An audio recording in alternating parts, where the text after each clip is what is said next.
tem registros de como foi esse processo de expulsão do povo palestino? Tem. O projeto colonial foi desenhado da seguinte maneira.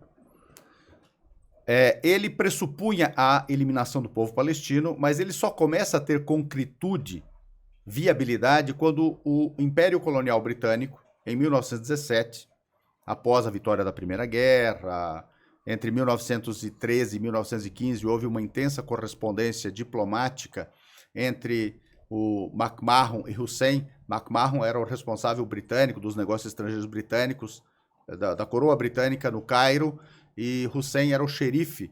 Hussein, o xerife de Meca, do Hijaz, na Arábia Saudita, ou em parte da Arábia Saudita naquele momento. E essa correspondência construiu uma aliança árabe com França e Grã-Bretanha contra o Império Otomano.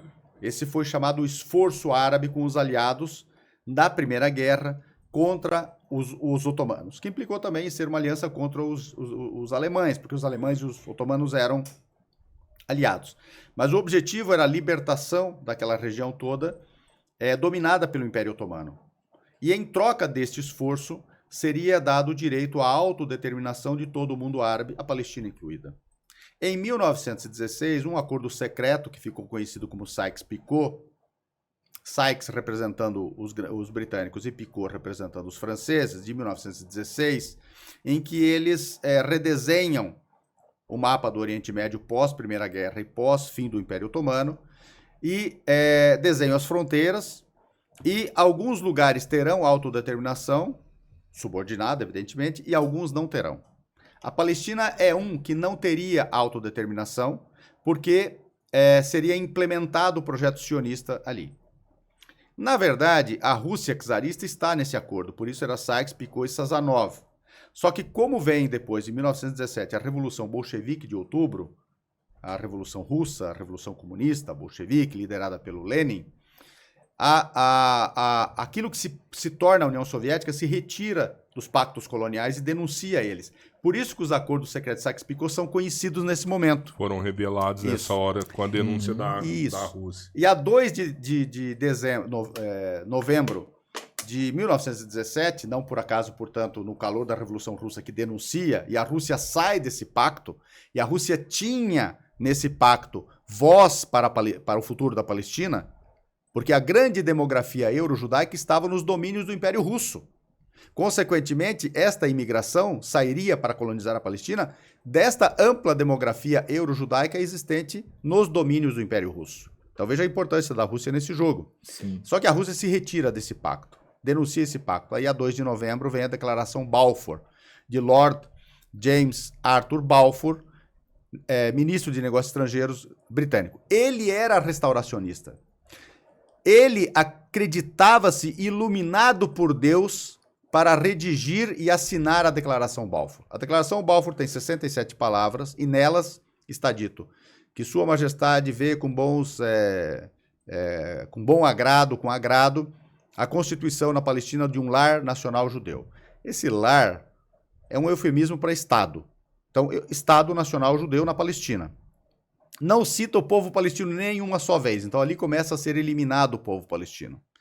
Além do mais, ele diz, aparentando generosidade, o texto diz o seguinte: as populações originárias não serão prejudicadas em seus direitos civis e religiosos. O que isso quer dizer? Se você tem só direitos civis e religiosos, quer dizer que você não tem os direitos nacionais. Aí nasce o apartheid. O direito nacional é só para professantes do judaísmo. Os demais não terão direitos nacionais. Então ali já nasce o apartheid, o supremacismo judaico sobre a Palestina. Depois disso vem 1920. 1920 é a Conferência de San Remo, que reúne os vitoriosos da Primeira Guerra Mundial. Os Estados Unidos participam dessa conferência e ali é definido que a Declaração Balfour será implementada na Palestina. Definem qual será o mapa colonial da Palestina, que é esse que nós conhecemos hoje e chamamos de Palestina Histórica, que está praticamente todo ele dominado pelo projeto colonial israelense. Depois disso, vem em 1922, em setembro, a aprovação de uma coisa chamada Mandato da Palestina. Mandato da Palestina, na verdade, é um documento emitido pela Liga das Nações, aprovado, redigido em julho daquele mesmo ano, de 2022, em Londres, se não me engano, a 15 de julho de 1922. E aprovado em setembro de 1922 na Liga das Nações. Esse mandato ele tem um preâmbulo. O preâmbulo diz que o objetivo deste mandato de outorga de poder colonial à Grã-Bretanha, de domínio da Palestina, visa implementar a Declaração Balfour. E depois tem 28 artigos. Nesses 28 artigos, novamente, o povo palestino é citado uma só vez. E os 11 primeiros desenham como será o regime de apartheid implantado preliminarmente, como será o processo de limpeza étnica e como se dará a colonização por assentamento. Inclusive prevê a incorporação de uma entidade judaica junto ao governo britânico para ajudar a planejar isso. E sugere que seja a Organização Sionista Mundial. E ela é incorporada e depois se torna agência judaica. Aí começa o processo de limpeza étnica, começa o projeto colonial gerenciado pelos britânicos a partir de 1923. Ele duraria de 23 a 14 de maio de 48. Qual era o objetivo? Prático. O objetivo prático era, em primeiro lugar, levar a população originária para fora das fronteiras do mapa colonial desenhado para a Palestina, por desencorajamento, por impedimento de autossuficiência, por impedimento de financiamento, por tomada de terra por aquisição, etc. Expulsar. Isso. Tecnicamente, na prática, expulsar. Expulsar. E importar demografia estrangeira euro-judaica para fabricar demografia majoritariamente judaica e geografia sob o domínio dessa demografia nova, importada euro-judaica. Acontece que isso não deu certo. E aí, os britânicos, que para trouxa não servem, em 35, 36, 37, 38, especialmente durante o período da Grande Revolução Palestina de 36 a 39, que foi esmagada pelos britânicos numa grande guerra colonial, que era uma guerra de libertação nesse momento, uma guerra por independência. Foi uma revolta do povo palestino, isso, não isso. Vamos aceitar isso daqui. Uma revolução anticolonial.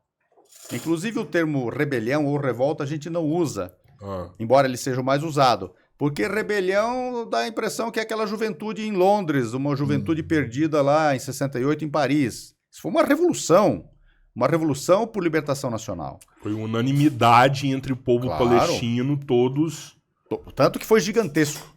Foi gigantesco. Foi preciso uma guerra colonial. Os britânicos deslocaram forças deles até da Índia para irem à Palestina e esmagar a luta de libertação nacional palestina. E a Palestina venceu essa... Não, infelizmente não. Então, mas tudo isso começa, antes de ter toda essa revolta, o que a gente, pelo menos que a gente tem conhecimento, é que existiram vários acordos, inclusive para que a Palestina continuasse existindo e que haviam aceites nessa situação. Foram posteriores. Porque depois de 38, os britânicos ofertam aos sionistas a possibilidade de uma partilha da Palestina. Depois da Revolução. Isso, depois dessa revolta, dessa revolução. Aí o Ben Gurion, que era a figura mais importante na agência judaica, recusa isso. E é em 38 que ele assume o projeto de limpeza étnica. E ele diz que ele não vê nenhum impedimento moral na eliminação da população originária e sua substituição. Em 38 ele diz isso. E aí, a gente avança rápido no tempo e chega a 1947, quando os britânicos entregam o assunto para a ONU, a ONU recém-nascida após os escombros da Segunda Guerra Mundial, para a Palestina ser partilhada. Por que a Palestina deveria ser partilhada? Porque eles não conseguiram alcançar o objetivo do mandato, que era ter maioria de fé judaica e ter a maioria do território na mão dessa nova demografia. Não conseguiram tirar os palestinos Não de conseguiram. lá. A pastelaria faliu. A pastelaria sionista faliu. Eles tinham, em 1947 e 48, apenas, no máximo, 30% da população de fé judaica, sendo que 1/3 desta população de fé judaica já era existente, era pré-existente, eram palestinos professantes do judaísmo, que foram incorporados ao projeto. Aí vem a partilha. A partilha é aprovada a 29 de novembro de 1947. A resolução 181 é uma resolução que recomenda a partilha. E ela recomenda, absorvendo um relatório da mesma ONU, por uma comissão especial, de setembro de 1947, que recomenda a partilha. Então, a Resolução 81 é uma resolução que adota um relatório que recomenda a partilha. Como é que foi a partilha? Para mais de 70% da população originária palestina não judaica, e que detinha 94,13% do território, apenas 42,9% do território. Para os, no máximo, 30% de fé judaica e que tinham apenas 5,87% do território, 56,5% do território, e a melhor parte dele. E 0,6% de área internacionalizada, Jerusalém, basicamente, a ser administrada pela ONU em nome da comunidade internacional, especialmente por pressão do Vaticano, que sabia que alguma coisa estranha poderia acontecer, dessacralizando a cidade sagrada de Jerusalém, que é a metrópole do monoteísmo. E, portanto, é importante. Qual que era o interesse do Vaticano? O Vaticano queria preservar a santidade de Jerusalém. Né? Mas... histórico e religioso, espiritual. Sim, religioso. Porque é a metrópole do monoteísmo. E se os britânicos, você não pode tirar eles para Locke, menos ainda o Vaticano. O Vaticano via aquilo, sabia o que ia acontecer, sabia do intento sionista. O Vaticano, cá entre nós, né, tirar o Papa e a elite dirigente católica para Locke não é exatamente inteligente, né? Então eles sabiam disso. Pô, foi uma desapropriação de terra total. Totalmente. Ali. E aí piorou, porque foi aprovada a resolução e o que os sionistas dizem? Nós aceitamos a partilha e vocês não. Não é verdade. Em 18 de dezembro de 1947, eles já começaram o processo de limpeza étnica através de grupos armados que tinham sido constituídos antes, por permissão britânica, a título de autodefesa das colônias sionistas promovidas em território palestino. Essas forças de autodefesa bem entre aspas, começam esse processo armado de atacar os camponeses palestinos nas suas pequenas localidades. Cidades pequenas, algumas vilas, localidades, povoados.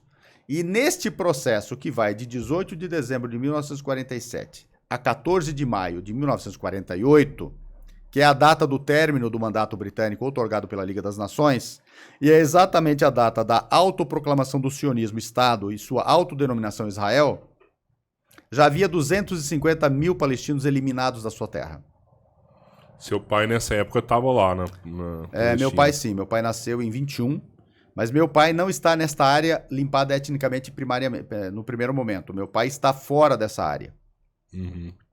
Nesse processo de limpeza étnica, que prossegue a partir de 15 de maio, 78% da Palestina é tomado pela força, e desta porção tomada pela força, 88% da população palestina foi eliminada por limpeza étnica. Nenhuma limpeza étnica se realizou na história humana nesta proporção. E ainda por cima, em tão curto espaço de tempo.